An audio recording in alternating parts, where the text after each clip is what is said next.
देखिए, मैं बस एहतराम इतना कहना चाहूँगी कि ये एक फ़ैसले नहीं है, ये दो फ़ैसले हैं। ये दो फ़ैसले इस तरह हैं कि एक है इस वक्त के लिए जो मौजूदा वक्त है उसमें इलेक्शन कराने हैं, उस पर उन्होंने डेट दे दी है, वो 90 डेज़ से अबव है, लेकिन ये 14-15 दिन का जो फ़र्क आ रहा है वो भी इनका कसूर है, क्योंकि मौजूदा हुकूमत ने डिली डाली किया है, इलेक्शन कमीशन ने अपने इख्तियारात से तजावुज़ किया है।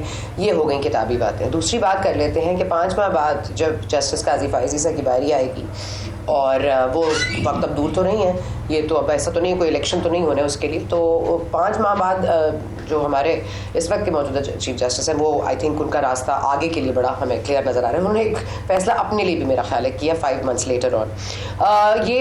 कल आपने देखा होगा जी, वकीला आए कुछ और वो बड़ा जो शोखरोश था, और वो कह रहे थे चीफ तेरे जान निसार बेशुमार बेशुमार, और बार बार कहा जा रहा था पाकिस्तान तहरीक इंसाफ की तवस्सुत से चीफ जस्टिस को कि आप बिल्कुल डटे रहे और हम आपके साथ हैं और आप फैसला दें और हम अमल दरामद भी हम करा लेंगे। तो मतलब ये देखिए ना, 9 मेंबर बेंच था, फिर 7 मेंबर हुआ, फिर 5 हुआ, फिर 3 हुआ, और आपके अभी तक यही तय नहीं है कि आपकी जो मेजॉरिटी है वो क्या फैसला रखती थी। मैं ये जानना चाहती हूँ कि ये आईनी जो खिदमत पेश है हमारे सामने, जो खिदमत की है मुअज़्ज़ज़ जजेस साहिबान ने, उनकी बड़ी मेहरबानी है, लेकिन ये भी ज़रा मेहरबानी फरमा दें कि एक नोट ये भी लिखवा लें इमरान खान साहब से कि मैं आगे धमकी पे नई असेंबलियाँ तोड़ूंगा। मैं आइंदा ये कोई इनसे एक सवाल ये तो पूछ ले कि ये आया, ये जो आईनी बहरान है, ये जो अदालती बहरान है, ये बहरान कहाँ से शुरू होता है? वो वहाँ से शुरू होता है जहाँ से आपने असेंबलियाँ तहलील की थी, असेंबलियाँ तोड़ दी थी, और किस तड़ी पे तोड़ी थी, क्या धमकी थी आपकी, क्या डिमांड थी आपकी। अब आपने इसलिए तो नहीं तोड़ी थी इलेक्शंस हो जाएंगे 90 दिन में इसलिए हम तोड़ रहे हैं, आपने तो इसलिए तोड़ी थी कि आपको पूरे जनरल इलेक्शन साथ मिल जाएंगे, वो तो हुआ नहीं। तो कोई ये भी पूछ ले कि ये कौन सा आईनी इक़दाम था। मुझे याद है जस्टिस अतर मनल्ला साहब ने एक बड़े क्वेश्चंस रेज किए थे, वो ही नहीं रहे बेंच का हिस्सा। और उस वक्त आपको याद होगा कि इमरान खान साहब ने खुद ये सवाल उठाया कि अदालतें रात 12 बजे क्यों खुली थी। आज इमरान खान साहब और उनके हवारी ये ट्रेंड ट्विटर के ऊपर बनाते हैं कि वी स्टैंड विद सीजेपी, हम चीफ जस्टिस उमर अता बदियाल के साथ खड़े हैं। फिर फवाद चौधरी साहब ये ट्वीट करते हैं कि वो चीफ जस्टिस ऑफ पीपल हैं, अवामी चीफ जस्टिस है और पॉपुलर। मैं तो आपसे ये जानना चाह रहा हूं कि क्या ये अवामी चीफ जस्टिस की इस्तिलाह ठीक है? ये पॉपुलर डिसीजन, अदालतें पॉपुलर डिसीजन लिया करती हैं या इन और कानून के तहत डिसीजन लिया करती हैं? देखिए, वो आपने देखा होगा कि जो हमारे जो वो मीज़ान है, वो उसको जिस तरह स्केल्स हैं हमारे, उसमें जो खातून है उन्होंने पट्टी बांधी हुई है, और वो पट्टी जो है मेरा ख्याल है वो एक तरफ से उठा के देखा गया है इस फैसले में। मैं अगर बहुत सादा अल्फाज में कह सकूँ और मुझ पर कंटेम्प्ट ना लगे, क्योंकि ये फैसला आ चुका है, इस पर मेरी राय में मुझे हक है मैं अपनी राय का इजहार करूँ। तो मेरा ये ख्याल है कि देखिए, अवामी फैसला क्या होता है, आपके सुप्रीम कोर्ट में तो इत्तेहाद है नहीं, फैसला अवामी हो गया, लेकिन सुप्रीम कोर्ट इसकी मनाफी है। बाकी जो आपके जजेस साहिबान हैं, क्या वो आइन के मुतसादिम फैसले करेंगे? क्या वो आइन के साथ नहीं खड़े हैं? क्या वो आपसे कम काबिल है? क्या वो आपके मतलब एक सुप्रीम कोर्ट होता है जी, सुप्रीम कोर्ट का बेंच होता है, चीफ जस्टिस का बेंच तो हमने बना दिया ना। चीफ जस्टिस का इख्तियार है बिल्कुल, अभी तक तो यही इख्तियार है, तो क्या ये इख्तियार कभी भी किसी वक्त भी इस्तेमाल किया जा सकता है? और इतना मुतनाज़े हो गया वो जब मामला, तो इसमें क्या हर्ज था? वो जो कल अटॉर्नी जनरल साहब ने भी कहा कि चले 9 मेंबर छोड़ दें, आप वही 7 मेंबर्स के साथ दोबारा कर लें, फुल कोर्ट भी छोड़ दें, आप 7 मेंबर्स को लेके बैठ जाएं, उसके बाद ये फैसला दे दें। वो भी नहीं माने। क्यों नहीं माने? तो जाहिर है कहीं ना कहीं तो बदनीयती है। तो ये अवामी फैसले अगर अवामी है तो ठीक है, अवाम इससे खुश है, लेकिन आपके जस्टिस साहिबान तो खुश नहीं है। पहले तो आप वहां देखिए कि डिवीजन कब से शुरू हुई है, और ये हम कह रहे हैं डिवीजन इस केस की वजह से नहीं है, डिवीजन बहुत पहले से है, और इन्हीं वजूहात की बुनियाद पर है जो आज हमें बड़ी ये डिवीजन तो जस्टिस साकिब निसार के दौर से है, जिस वक्त जस्टिस काजी फ़ाइज़ ईसा को 2014 के अंदर एक सो मोटो जो लिया गया उस वक्त एपीएस के ऊपर, उसमें बेंच से अलहदा किया गया। तो ये डिवीजन तो बड़ी पुरानी है, मैं इस डिवीजन ऑफ बेंच के ऊपर आता हूं, लेकिन उससे पहले वफाकी हुकूमत ने इस फैसले को मुस्तरद किया है। आज बिलावल भुट्टो साहब ने भी लार्जर बेंच बनाने की इस्तदा की है, फुल कोर्ट बनाने की -2। तो क्या हुकूमत अब सुप्रीम कोर्ट ऑफ पाकिस्तान के डिसीजन पर अमल नहीं करेगी तो कंटेम्प्ट की कार्रवाई को मुख्तक? ये आईनी मामला है और कानूनी मामला है, इस पर मैं नहीं चाहती मैं अपनी राय दूं, लेकिन मुझे तो यही लग रहा है कि अब जो है फुल फ्रंटल वॉर शुरू हो गई है। क्योंकि यहाँ पर होता था कि पहले एक फैसला आता था, फिर 2-3 दिन इंतजार होता था, फिर उसके ऊपर कोई रिएक्शन आता था, लोग जरा नपे चुले अल्फाज में बात करते थे, लेकिन आज बहुत आया हो गया है मामला। उनके रिएक्शंस आपके सामने हैं। और ऑफ कोर्स ये भी बड़ी ट्रेजेडी है कि आज 4 अप्रैल है। आपको याद होगा 2 तारीखें हैं, 4 अप्रैल 1979 है, फिर 4 अप्रैल 2017 है। ये दोनों हमारे सामने हैं, ये कोई हिस्ट्री के ढके छुपे तो है नहीं। और देखिए, मैं सिर्फ ये जानना चाहती हूँ कि अगर आइन ये कहता है तो क्या मेरे जो मुअज़्ज़ज़ जजेस साहिबान हैं जो इस बेंच का हिस्सा नहीं है, जो बाकी लोग हैं, क्या वो आइन के खिलाफ खड़े हैं? मैं सिर्फ ये जानना चाहती हूँ। अगर लाइन इतनी क्लियर है तो क्या आप आइन के साथ हैं और वो आइन के खिलाफ है? क्या ये हुकूमत जो है वो आइन के खिलाफ है और ऑपोजिशन आइन के साथ है? ये कौन सा आइन है जो कहता है आप तोड़ दीजिए असेंबलियां? मैं तोड़ दूंगा तो तोड़ दे।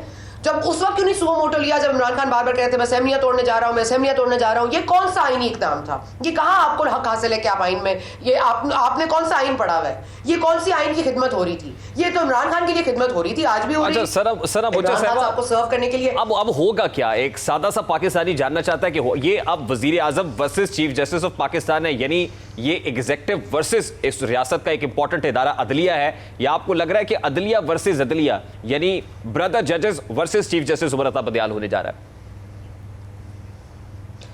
देखिए, मेरा ये ख्याल है, और अगर मैं ज़ाहिर है आई कांट लाइक फोरसी कि क्या होगा, लेकिन जो मौजूदा सूरत हाल है उससे मेरी लकी गेस तो यही होगी कि ये जजेस साहिबान जो मेजॉरिटी में हैं, जो कि खिलाफ है इस फैसले के, जो इस सुओ मोटो के नोटिस के भी खिलाफ है, इस केस को सुनने और समाअत करने के लिए भी खिलाफ है, वो जजेस साहिबान जो है वो हेल्प करेंगे हुकूमत को, क्योंकि हुकूमत उनके सहारे सामने आई है। अगर ये डिवीजन ना होती तो हुकूमत में भी इतनी हिम्मत ना होती। तो ये मामला अंदर से ही उठेगा और जाहिर है इसको बैरूनी सपोर्ट भी मिलेगी। बैरूनी का मकसद है कि पार्लियामेंट से भी मिलेगी। अब पार्लियामेंट भी डट के खड़ी हो जाएगी और पार्लियामेंट को जिस तरह से बार बार पार्लियामेंटेरियंस को कहा जा रहा है कि कल इजलास भी तलब हो गया है, कल क्या होने जा रहा है, क्या कोई आईनी तरमीम लाई जा सकती है, क्या हो सकता है, किस तरह से 2/3 मेजॉरिटी लाई जाएगी, क्या जो आपकी वेकेंट सीट्स है वो कैसे होंगी। और देखिए, बड़ी आसान सी बात है रेहान साहब, ये नहीं हो सकता जो आज तारड़ साहब ने कहा वो बड़ी बुनियादी बात है कि आप नेक्स्ट जनरल इलेक्शंस करा रहे होंगे तो पंजाब और खैबर पख्तूनख्वा, और ये बड़ी मजाहिया बात है कि खैबर पख्तूनख्वा इस फैसले में कहीं नहीं है, उनके लिए कोई डेट नहीं है,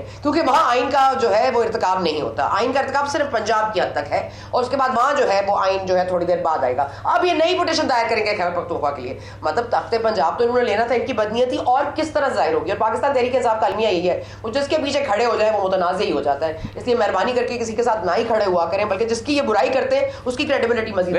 एक और बड़ी इंपॉर्टेंट बात है, ये कंट्रोवर्शियल अपॉइंटमेंट से पहले कर देते हैं। आपको याद होगा chief of the army staff general Asim Munir की अपॉइंटमेंट से पहले क्या कंट्रोवर्सी की गई। अब तो डेटा लीक के अंदर भी वो स्टोरी खुलकर सामने आ गई है।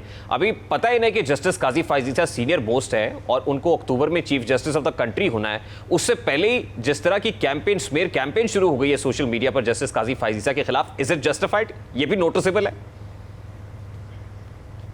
नहीं, it is not justified. How can anything be justified? मैं तो समझती हूँ बंदियाल साहब के हवाले से भी कोई ट्वीट्स नहीं होनी चाहिए, बंदियाल साहब का मजाक नहीं उड़ना चाहिए, ना ही उनके खिलाफ कोई स्मेयर कैंपेन होनी चाहिए। लेकिन अगर आप अपने अहकामात और अपने फैसलों से अगर आप ये बावर करा रहे हैं कि आप खुद ही अपने आप मजाक बना रहे, देखें अब जो ट्विटर पे हो रहा है अफसोसनाक है, और जो बंदियाल साहब के हवाले से हो रहा है मुझे लगता है वो ज्यादा अफसोसनाक है। काजी फायज ईसा की तो आपको एक नजर आती है, बुग्ज है उनके लिए, और वो आप मुझे बता दें, चले जस्टिस काजी फायज ईसा को भी छोड़ दें, आप मुझे बता दें जस्टिस सरदार तारिक मसूद का क्या मसला है, उनके साथ क्या तकलीफ है? वो तो थर्ड मोस्ट सीनियर है ना, उनको ही किसी बेंच का हिस्सा बना लेते। आज भी जो बेंच है जो फायज ईसा साहब के केस के लिए बैठा, जो आपको पता है हाफिज कुरान वाला मामला था, 20 नंबर वाला मामला, उसको कैसे 5 मिनट से कम में फारिग कर दिया गया। 6 मेंबर बेंच बना। अगर उसकी कोई हैसियत ही नहीं थी, अगर 184(3) के हवाले से उनके फैसले की कोई हैसियत ही नहीं है, तो फिर आपने फुल बेंच बना के इसको क्यों फारिग किया, इस केस को खत्म क्यों किया?